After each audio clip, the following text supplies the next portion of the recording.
नमस्कार। बुलेटिन में आप सभी का स्वागत है। मैं हूं प्रगति पचोली। चलिए खबरों का सिलसिला शुरू करते हैं। किसी भी गांव के लिए वो बड़ी खुशी का पल होता है जब उनके गांव का ही कोई शख्स ऊंचा मुकाम हासिल कर लेता है। त्रिवेंद्र सिंह रावत उत्तराखंड के नवे सीएम होंगे। त्रिवेंद्र सिंह रावत के सीएम बनने से उनके पैतृक गांव खैरेसैंण में जश्न का माहौल है। त्रिवेंद्र सिंह रावत के सीएम बनने के ऐलान के बाद से ही खैरेसैंण के लोगों में खुशी है। सीएम के नाम का ऐलान होते ही गांव के लोग खुशी से झूम उठे हैं।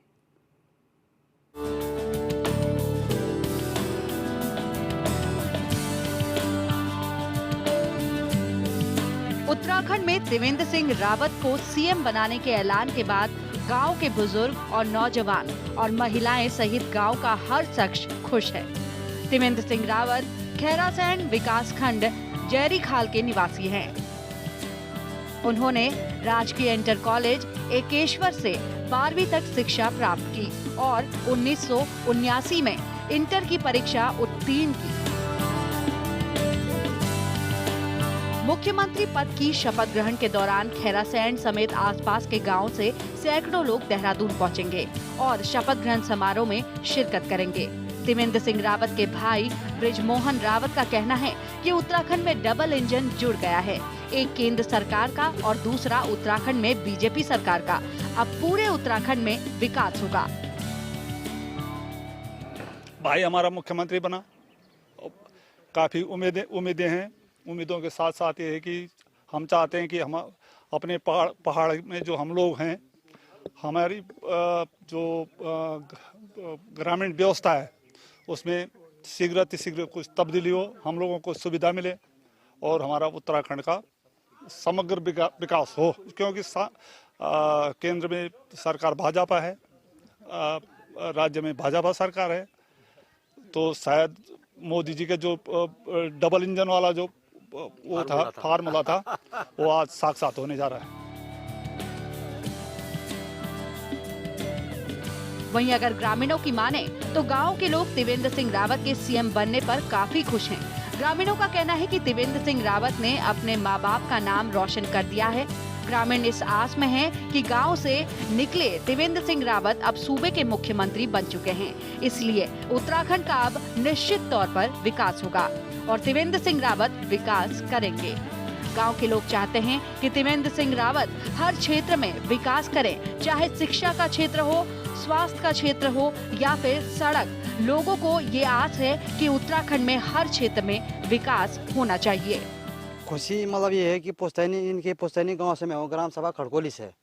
पुश्तैनी मतलब खुशी इतनी हुई कि कुछ पूछो मत, कि मतलब बाप दादे का नाम ऊंचा कर दिया इन्होंने। और ग्राम सभा में खुशी है। क्षेत्र का विकास शिक्षा से हो, स्वास्थ्य से हो, पानी से हो, सड़कों से हो, हर चीज से विकास चाहते हैं गाँव का, क्षेत्र का। त्रिवेंद्र सिंह रावत ने पौड़ी में स्थित अपने गांव जयरीखाल का नाम रोशन किया है और यहां के लोगों को रावत से बड़ी आस है कि रावत सूबे के साथ साथ विशेष तौर पर अपने गांव का भी विकास करेंगे और अपने गांव में होने वाली दिक्कतों को दूर करेंगे। HNN 24/7 के लिए पौड़ी से प्रदीप नेगी की रिपोर्ट।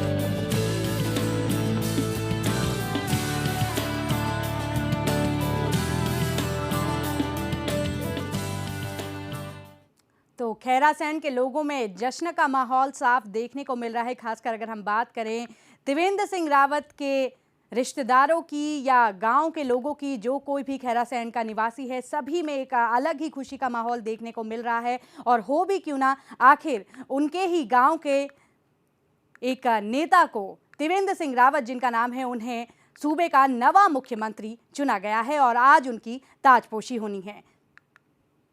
तो लोगों को खासी उम्मीद है, ग्रामीणों को खासी उम्मीद है कि अब जैसा कि त्रिवेंद्र सिंह रावत सूबे की कमान संभालने वाले हैं, तो उन्हें पूरी उम्मीद है कि उनके क्षेत्र का विकास होगा। जैसा कि पहाड़ी क्षेत्रों की अगर हम बात करें तो पहाड़ में विकास की खासी कमी देखने को मिलती है। लोगों की कई मूलभूत ज़रूरतें हैं लेकिन वो तक पूरी नहीं हो पाती हैं।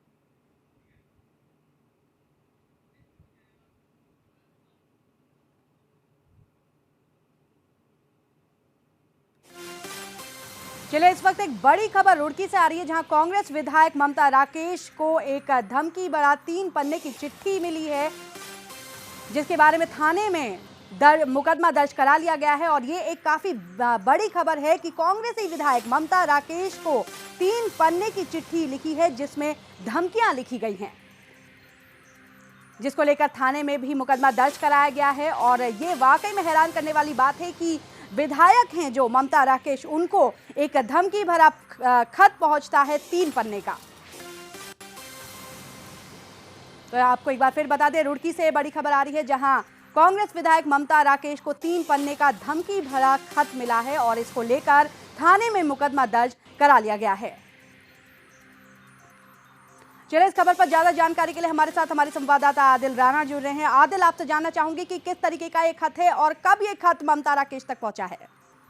देखिए, भगवानपुर कांग्रेस विधायक ममता राकेश को कल ये दोपहर के बाद ये खत मिला, लेकिन ये जो खत है, ये जो मंदिर है, मंदिर के रास्ते में ये खत उन्हें मिला। खत पढ़ने के बाद में पहली बात तो जो है, जाहिर सी बात है कि जब एक विधायक को बम से उड़ाने की धमकी दी जाती है, जान से मारने की धमकी दी जाती है, तो अपने आप में एक बड़ी बात होती है। तो विधायक ने अपने समर्थकों से मशवरा किया और फिर देर रात इसकी सूचना जो है पुलिस को विधायक द्वारा दी गई। विधायक जी का कहना है कि जो पुलिस कप्तान है उन्हें और स्थानीय थाना अध्यक्ष जो है भगवानपुर, उन्हें इस बात की इत्तला कर दी गई है कि उन्हें धमकी भरा पत्र मिला है और एक प्रार्थना पत्र भी दे दिया गया है। जी आदिल, लेकिन यहाँ एक सवाल ये है कि ये खत उनके हाथों तक पहुँचाया किसने? किसी व्यक्ति विशेष ने पहुँचाया है या ये डाक के जरिए पहुँचा है? कैसे ये खत उन तक पहुँच गया? देखिए, जैसा कि बताया जा रहा है कि जहाँ पर जो रविदास मंदिर है, वहाँ पर ये खत उन्हें विधायक जी को ही मिला। इस तरीके की जो है थाना अध्यक्ष द्वारा भी बताई गई। ये सवाल उनसे किया गया था कि आखिर किस माध्यम से खत जो है विधायक के पास पहुंचा, आखिर क्या माध्यम था। तो पुलिस इस बात की जांच गहराई से इस बात की जांच में जुटी है। जीडी में मामले को दर्ज भी किया गया है कि आखिर खत भेजने वाला, जबकि विधायक का ये कहना है, उनसे बात हुई है, अभी फोन पे बात हुई है कि जो कोई सर फिरा है 3.5 पेज के इस जो खत, जो धमकी भरा ये पत्र है, इसमें काफी मिस्टेक भी है। लेकिन क्योंकि धमकी भरा मामला है, विधायक का भी ये मानना है कि किसी सरफिरे का ये खत लिखा है। बावजूद इसके किसी भी तरह की कोई सावधानी नहीं बरतनी चाहिए। उसी के मद्देनजर जो है पुलिस को भी सूचना की गई है और अपने जो वर्कर हैं उन्हें भी कहीं ना कहीं सलाह मशवरा जो है विधायक के द्वारा किया जा रहा है। जी आदिल, तो ये जो खत है ये 3 पन्ने का बताया जा रहा है, किस तरीके की धमकियां इस खत में दी गई हैं ममता राकेश को? ममता राकेश को इधर उधर की ये तमाम बातें मिलाकर जो मेन मुद्दे की बात है उसमें लिखा गया है कि आपको बम से उड़ा दिया जाएगा, आप जो है दूसरी बार विधायक बनी है और आपको जान से मार दिया जाएगा। इस तरीके की कई जो है धमकी, जितनी भी धमकियां है वो एक उनका उद्देश्य एक ही है कि ममता राकेश आपको जान से हाथ धोना पड़ेगा। इस तरीके की कई बातें जो है खत में लिखी गई है। आदिल, तो क्या ममता राकेश की तरफ से किसी व्यक्ति का नाम लिया गया है जिस पर उन्हें शक हो कि उसने इस तरीके की कोई हरकत की हो, ऐसा खत लिखने की? हमने ये जानने की कोशिश की ममता राकेश से, उनसे मिलना तो अभी संभव नहीं था, लेकिन जैसे उनसे जानने की कोशिश की फोन के माध्यम से, तो उन्होंने बताया कि जो ये खत है, हमने पूछा कि कोई आदमी ऐसा जिस पे शक, उन्होंने कहा कि किसी आदमी का नाम ना लेकर, बाकी जो व्यक्ति है ये कोई सरफिरा है और कोई सनकी किस्म का व्यक्ति है। जिस तरीके की खत की लैंग्वेज बताई जा रही है, तो ये लगता है कि किसी सनकी टाइप के व्यक्ति ने जो है ये खत लिखकर वहाँ पर डाला। जी आदिल, तो थाने में भी मुकदमा दर्ज करवा दिया गया है। जो पुलिस महकमा है वो क्या कुछ कह रहा है, किस तरीके की कार्रवाई कर रहा है? पुलिस की अगर बात की जाए, पुलिस का कहना है कि पहले हमने जो कांटेक्ट किया, जो सीओ मंगलोर है परीक्षित कुमार, उनसे कांटेक्ट करने की कोशिश की, उनसे बात हुई। स्थानीय जो थाना अध्यक्ष है सूर्यभूषण नेगी, उनसे बात की गई। उनका कहना है कि जो खत है, खत की जो बातें हैं, कई बातें खत की इस तरीके की हैं जो अपने आप में एक अचंभा पैदा करती हैं। जिस तरीके से खत का एकदम मिलना, आखिर क्या कारण, तो ऐसे कई बिंदु है जिन्हें पुलिस बेस मानकर जांच कर रही है। बात अगर मुकदमे की जाए तो पुलिस ने मामला सिर्फ जीडी में दर्ज किया है, एक एमपी तस्करा डालते हैं उसको लिखकर और उच्च अधिकारियों को सूचित करके, और जो मामले की जांच है गहराई के साथ जांच की जा रही है कि आखिर, क्योंकि हाल ही में चुनाव होकर निकले हैं, कि आखिर क्या कारण है, कौन आदमी हो सकता है, और पुलिस मामले की तह तक जाने की कोशिश कर रही है। जी आदिल, इन सभी जानकारियों के लिए आपका बहुत बहुत शुक्रिया। तो एक बार फिर आपको बता दें कि ममता राकेश जो कि कांग्रेसी विधायक है, उनको एक 3 पन्ने का धमकी भरा खत मिला है, जिसके बाद अब पुलिस ने जांच शुरू कर दी है। तो चलिए खबरों का सिलसिला आगे बढ़ाते हैं। जैसा कि हम बात कर रहे थे त्रिवेंद्र सिंह रावत की, जिनको सूबे का नवा मुख्यमंत्री चुना गया है, ऐसे में उनके पैतृक गांव की अगर हम बात करें खैरासैंण की, तो खैरासैंण के लोगों में एक उत्साह है, एक खुशी है कि उनके गांव के किसी व्यक्ति को मुख्यमंत्री का जिम्मा सौंपा गया है। तो एक बार फिर आपको बता देते हैं कि त्रिवेंद्र सिंह रावत खैरासैंण के रहने वाले हैं और ऐसे में सीएम चुने जाने के बाद से ही गांव के लोगों में खुशी का माहौल है। उनके खास रिश्तेदारों की अगर हम बात करें तो सब बेहद ही खुश हैं और सभी में एक उम्मीद है कि अब उनके क्षेत्र का विकास होगा और जो भी उनकी मूलभूत ज़रूरतें हैं वो पूरी हो पाएंगी। चले इस खबर पर ज्यादा जानकारी के लिए हमारे साथ पौड़ी से हमारे संवाददाता प्रदीप नेगी जुड़े हैं। प्रदीप, आपसे जानना चाहूंगी कि खैरासैंण की अगर हम बात करें तो किस तरीके का माहौल है, कैसी खुशी वहां के लोगों में देखने को मिल रही है? जी, आपको बताना चाहूंगा कि नवनिर्वाचित त्रिवेंद्र सिंह रावत के पैतृक गांव जो सतपुली से तकरीबन 4 या 5 किलोमीटर की दूरी पर है जी, वहाँ खैरासैंण में खुशी का माहौल है। तमाम जो क्षेत्र की जनता और आसपास उनके जो गांव के लोग थे वो उनके भाई ब्रजमोहन रावत को बधाई देने उनके गांव पहुंचे थे और साथ में लोगों में खुशी का ये भी माहौल देखा जा रहा था कि क्षेत्र के जो लोग हैं उन्होंने ये जो खुशी जाहिर की कि अब जो है क्षेत्र का विकास होगा और समस्त उत्तराखंड का इसमें विकास हो पाएगा।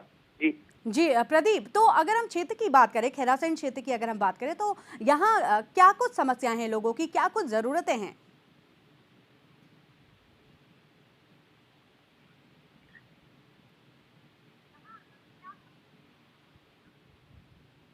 जी, आपको बताना चाहूंगा सड़क है, बिजली है, पानी है, तमाम इन चीजों की जो है ये नयार घाटी में जहां तक की बात करें कि सबसे जो मुख्य समस्या है वो सड़क और स्वास्थ्य की है कि स्वास्थ्य जो व्यवस्था है वो लचर हालत में उत्तराखंड में पहुंच चुकी है और तमाम इन क्षेत्रों को ग्रामीण क्षेत्रों में जो है वो स्वास्थ्य बदहाली का रो रहा है। साथ ही बात करें पानी की तो पानी भी इस क्षेत्र में जो है वो पानी की जो एक लंबी समस्या है इस क्षेत्र में तो मुख्यमंत्री बनने के बाद जो गांव की ये आस है कि अब इस क्षेत्र में जो स्वास्थ्य है, पानी है, इन समस्याओं मूलभूत समस्याओं को दूर किया जा सके।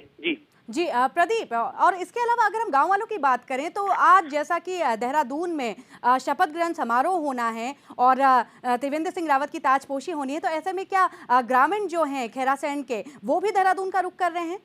हाँ जी, आपको बताना चाहूंगा कि जो क्षेत्र के तमाम जो ग्रामीण हैं, उनके भाई हैं, उनके परिजन, उनके अध्यापक हैं, वो आज शपथ समारोह में देहरादून के लिए रवाना होंगे और तो इसके साथ ही जो क्षेत्र की जो जनता है, वहाँ के जो ग्राम प्रधान है, क्षेत्र पंचायत सदस्य है, वो भी आज वो शपथ समारोह में देहरादून के लिए निकलेंगे।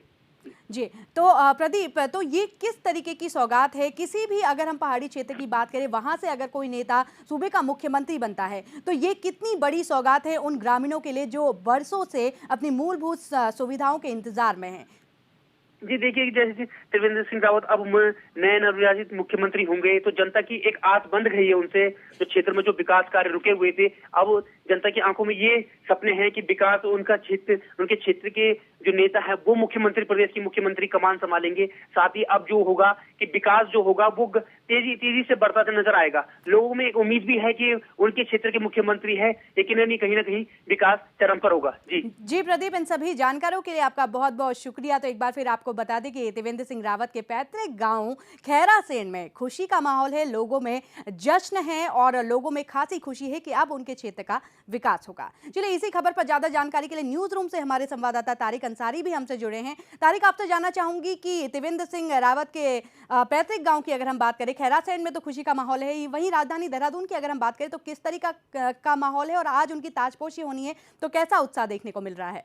प्रगति, मैं आपको बता दूं, खैरासैंण के जो लोग हैं वहाँ के लोग काफ़ी खुश हैं क्योंकि वहाँ पर कई चीज़ें की जो है सुविधाएं नहीं है, जैसे पानी हुआ, बिजली हुई। इसके अलावा तो वहाँ के लोग इतने खुश हैं कि हमारे यहाँ से खैरासैंण से एक शख्स जो मुख्यमंत्री बनता है तो निश्चित तौर पर हमारे क्षेत्र का विकास होगा। क्योंकि हमने कुछ दिन पहले खबर भी चलाई थी श्रीनगर में, जहाँ पर पानी की किल्लत हमने दिखाई थी, वहाँ पर पानी की किल्लत बहुत ज़्यादा है। तो वहाँ के लोगों का बिल्कुल निश्चित तौर पर ये मानना है कि यहाँ से जो यहाँ का जो शख्स जो मुख्यमंत्री पद पर इस वक्त जो है कायम होने जा रहा है, जो आज सीएम सीएम पद की शपथ ग्रहण लेने जा रहे हैं और निश्चित तौर पर हमारे क्षेत्र का विकास करेगा। और बात करें अगर हम उनके भाई की, तो उनके भाई का भी बिल्कुल साफ तौर पर ये कहना है, जो ब्रजमोहन रावत है उनका बिल्कुल साफ तौर पर ये कहना है कि अब डबल इंजन जुड़ चुका है। एक इंजन केंद्र सरकार का है और दूसरा उत्तराखंड में बीजेपी के सरकार का, जो अब निश्चित तौर पर आज बिल्कुल शपथ लेने के बाद बिल्कुल क्लियर हो जाएगा, मुख्यमंत्री बन जाएंगे त्रिवेंद्र सिंह रावत। तो बिल्कुल निश्चित तौर पर उनका कहना है कि अब उत्तराखंड के साथ भी जो है डबल इंजन जुड़ चुके हैं, इससे क्षेत्र का विकास काफी अच्छा होगा। प्रगति जी तारिक, इन सभी जानकारियों के लिए आपका बहुत बहुत शुक्रिया। तो कुल मिलाकर लोग